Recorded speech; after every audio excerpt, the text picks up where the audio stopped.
Primeiro, registrar aqui a minha enorme alegria de poder conviver nesse período. Pena que eu vou ter que ir embora amanhã, mas gostaria de ser o último a sair aqui do recinto, né, o espaço, mas muito mais pelas companhias, né? Eu que tive o prazer de conviver bastante, vou falar aqui rapidamente, com a PGFN enquanto instituição, mas também com teus membros, como cidadão e também com o sindicato, como uma entidade em defesa dos trabalhadores. Quero aqui registrar a alegria de estar junto aqui nessa mesa com o Eduardo Augusto, da FEBRABAN, com a Liliane, de comunicação, com a Salete. Fazia tempo que eu não ouvia.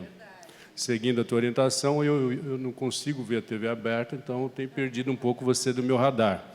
Mas foi bom reencontrar aqui você com essa energia, com essa garra e com esse diferencial nesse momento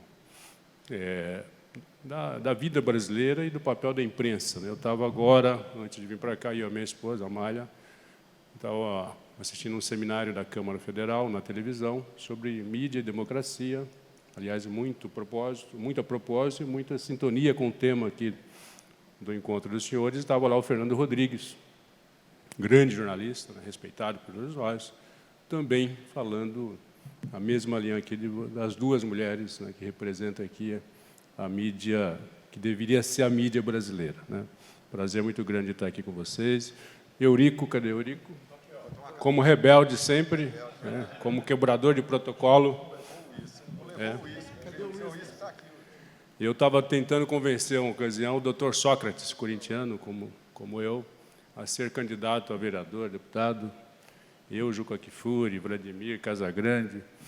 Ele durou 24 horas, o planejamento dele ser vereador na capital, em 2000. Né?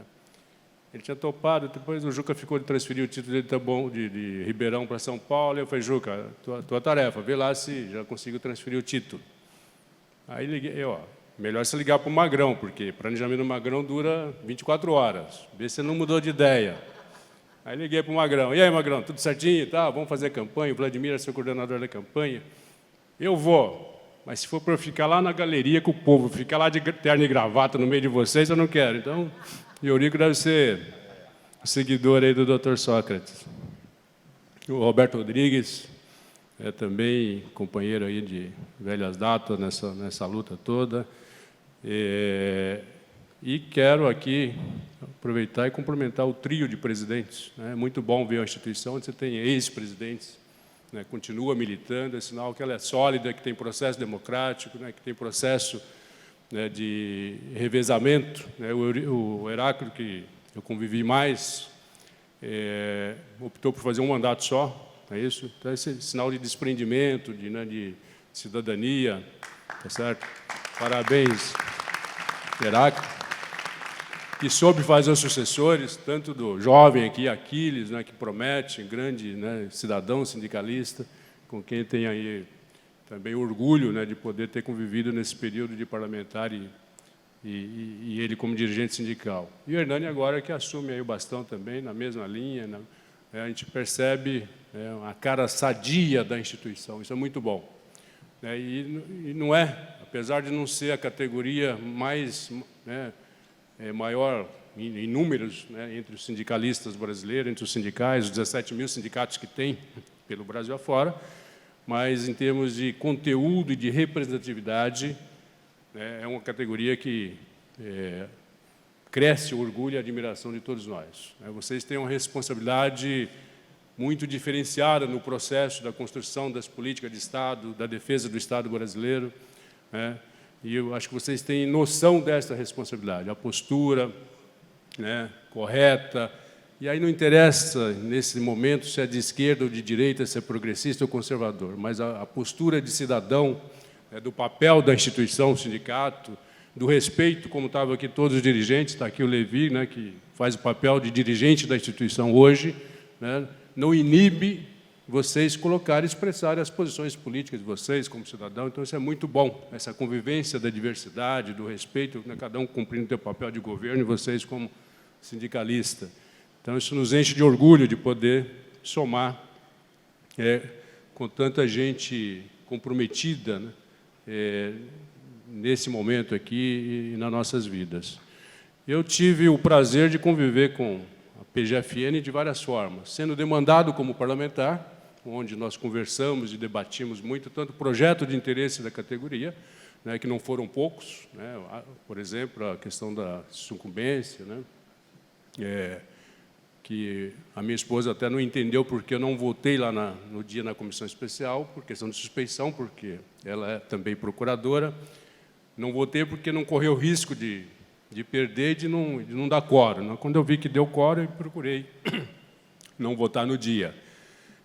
Mas também demandado como vocês, como Estado brasileiro, procurando lá, assessoria parlamentar, todo momento demandando a comissão CCJ, a Comissão de Fiscalização e Controle, a Comissão de Finanças e Tributação, onde eu participei ativamente, e também eu demandando vocês, né, como parlamentar. Então, muitas demandas, até pela natureza dos projetos que eu optei por fazer como parlamentar, desde vereador, deputado estadual.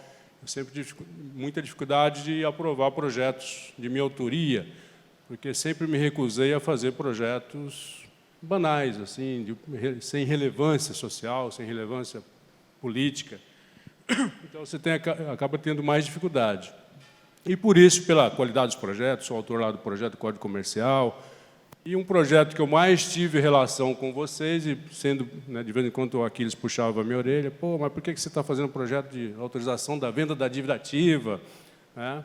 Mas eu aproveito aqui, Aquiles, para publicamente dar uma justificativa, né, para um bom debate, e o projeto desde ontem está na pauta aqui, a Salete acabou de levantar aqui a questão, até por um problema em casa, porque minha esposa cuida lá dos processos do IBGE. Só de projeto de dívida ativa, ela tem 400, sozinha no IBGE, sem estagiário. E eu, quando estudei esse assunto, eu percebi que lá no Pará tinham 2 procuradores, né, sem estagiário. Aliás, a remuneração do estagiário do governo federal, da União, para estagiário é simplesmente indecente, né? Era melhor não ter, né, porque é uma ajuda de custo de R$ 400, é isso? O estagiário no nosso escritório de advocacia ganha R$ 2.500. Né? Então, é melhor não ter, porque é vergonhoso para um governo, para a União, pagar, né, dizer que paga R$ 400 para o estagiário. Então, quando eu vi aquela situação lá do Pará, por exemplo, aquele estado que é 20% do Brasil, com 2 procuradores tentando resolver a dívida ativa, né? Então, era muito mais essa inquietação, essa apreensão, né, de cidadão e de parlamentar, tentando usar minhas atribuições como parlamentar, que eu procurei fazer esse projeto, né, e como eu, por exemplo, na condição de negro, sou autor de lei de cotas, sou autor de projeto de cotas, a primeira lei de cotas foi aprovada no Brasil de minha autoria na Câmara Municipal de São Paulo, e como eu encaro a cota, e como os americanos encararam, né, como um temporário, porque se cota se precisar ser permanente, é porque você não conseguiu curar o mal pela raiz. E esse projeto da dívida ativa também, eu até faria né, se eu fosse votar lá, tentamos votar, faria um dispositivo no projeto para ele ser também temporário. Para quê? Para que um dia o Estado acorde e dê condições de trabalho para vocês, que é humanamente impossível cobrar, né? O meu amigo presidente Luiz Inácio Lula da Silva foi em casa um dia almoçar e perguntou para a Maria, e aí, como é que é? Você cuida de 5 estados. Como é que é um processo que sai lá de Corumbá, né, o Estado cobrando, a União cobrando, que pode chegar até o Supremo, como é que cobra um indivíduo desse? Né? É humanamente impossível. Então, assim, a minha função como cidadão e como parlamentar na época era dar condição para vocês executarem a função com galardia, com hombridade, tá certo? Né? Não precisava fazer aquilo que o Levi falou ontem, né? Deixa eu hierarquizar aqui, porque as condições que me oferecem de trabalho. É isso? Então, eu insisti muito nesse projeto, tentei votar, mas não deu, mas nessa condição, e respeitando muito o trabalho de vocês, na época eu conversei muito com a PGFN, com o Fabrício, que, aliás, deu uma outra cara para a PGFN quando ele assumiu, e louvo aqui, né, a PGFN ter tido, né, uma pessoa da qualidade do Fabrício dirigindo essa instituição. Eu acho que o Levi vai na mesma linha e, pelo jeito, né, vocês também estarão bem servidos como, né, coordenador de um processo importante como esse. Então, eu tive esse prazer, né, de ser demandado como parlamentar, de demandar vocês nas informações, no dia a dia, na nossa dinâmica lá do parlamento. E hoje, estou vivendo uma outra experiência, sendo advogado de uma categoria como essa. O escritório nosso, assim como o do Hugo, tem uma expertise em direito público, nasceu defendendo as categorias profissionais pelo Brasil, e coincidiu que a gente está aqui fazendo também essa parceria. Fui convidado várias vezes para ir lá visitar a sede. Fui lá uns 3 meses atrás, me senti em casa, como me sinto quando encontro qualquer um de vocês aí no dia a dia do nosso trabalho e pelas nossas andanças pelo Brasil. Vocês escolhem um tema muito importante para o momento. Isso mostra também a ousadia e a visão da conjuntura, a leitura correta da conjuntura, de uma direção do sindicato nesse momento. Não é à toa que eu estava lá no hotel assistindo também um seminário com o Nereu Ramos lotado, deve ter sido ontem de manhã, até o Rodrigo Maia abriu, o presidente Rodrigo Maia abriu esse seminário, coordenado pela vice-presidência da Câmara, com o STJ, com juristas, advogados, militantes, jornalistas, lá também num tema dessa natureza. Então, não é à toa. Reafirmar o processo democrático brasileiro, a garantia do Estado de Direito, a garantia da Constituição, é dever de todos nós, principalmente de uma categoria como essa. Então, fico muito também contente de vir para um evento desse, onde poderia estar discutindo a pauta corporativa apenas, de interesse da categoria apenas. E esse sindicato, como alguns outros, que não são muitos, procura discutir além dos teus interesses, além não olhando para o umbigo, não olhando apenas para os interesses particulares. Isso é muito bom, e isso deve ser exemplo, citado. Salete, faz a manchete, então, já que você quer uma manchete boa.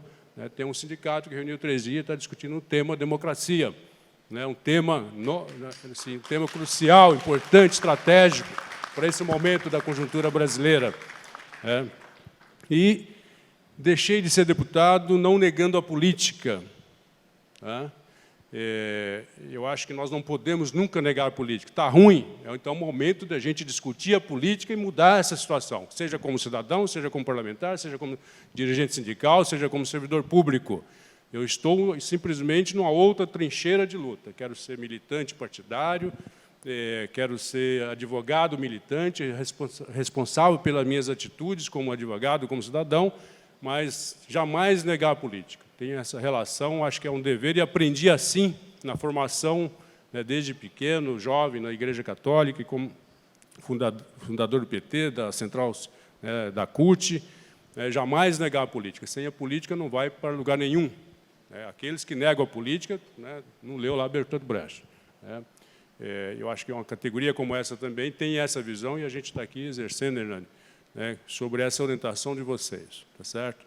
É uma coisa, fazer política você faz a todo momento, em todo lugar. Não precisa ser parlamentar para fazer, às vezes você acaba fazendo até tão bem feito como sendo parlamentar. Então, estou nessa militância como advogado, na Ordem dos Advogados do Brasil, acompanhando a Comissão de Reforma Tributária, e fui para o Corinthians, também com já terminando aqui, Roberto, também numa outra missão, de usar, o Sócrates dizia, inclusive, que o futebol é o ópio do povo, mas de usar esse instrumento da força do futebol brasileiro também para organizar a cidadania em torno disso. O futebol é simplesmente um evento que para o mundo, mobiliza o mundo. A Copa do Mundo, por exemplo, e as Olimpíadas, tem esse condão. E ele, no Brasil, ele não é usado tanto socialmente, não é usado politicamente. A gente abriu mão de disputar nossas posições dentro da FIFA, da Conmebol, da UEFA. Não é usado socialmente para organizar as pessoas, ainda que interage muito, ainda que tem muita gente no Congresso Nacional, nas câmaras de vereadores pelo Brasil afora, Eduardo, que se elege com o futebol, que faz política com o futebol, mas não faz política para o futebol. E eu fui para o Corinthians, recomendado por alguns times, inclusive o Flamengo, na época de Eduardo Bandeira de Mello, o Corinthians e o Flamengo, liderar um processo de reformulação do futebol brasileiro. O Brasil está entre os 10 países mais desorganizados do futebol. Todos os outros países têm liga, têm entidades independentes, que vendem melhor os direitos dos clubes, e o Brasil simplesmente não vende. Se a gente vende mal o minério, o café, a música, a carne, o futebol a gente não vendeu. A Globo usou isso, eu faço essa crítica pública e tenho uma relação respeitosa lá com a Globo, até porque eu tenho que ter nesse momento. Ela usou o futebol para tentar empinar os canais, né, alavancar os canais internacionais dela, não deu certo, chegou até a fazer uma meia-culpa em reuniões mais reservadas, né, de maneira que hoje nós importamos 400 milhões de dólares dos campeonatos estrangeiros e não conseguimos vender $1 para fora do nosso futebol. Simplesmente o futebol campeão do mundo, né, campeão dos campeões, né, o futebol que encanta o mundo. Então, eu estou no Corinthians, na relação internacional, com essa responsabilidade de organizar uma liga, né, nós estamos chamando de uma Superliga, da Série A, B e C, para vender melhor o nosso futebol, para dentro e para fora. Mas não só, também organizar socialmente o futebol. O futebol também, assim como vocês têm uma responsabilidade diferenciada aqui no Estado brasileiro, o futebol também tem uma responsabilidade diferenciada porque ele é muito forte socialmente na vida das pessoas. Então, o futebol, dentro desse projeto nosso, e espero que até 20 de dezembro nós já elegemos o presidente dessa entidade, e uma das pautas nossas é criar uma fundação. Eu tenho até aberto conversa com a Unesco, com a ONU, para que essa fundação seja uma representante da Unesco e da ONU aqui no Brasil, para fazer trabalhos sociais, para mostrar que o futebol tem que ter uma responsabilidade social.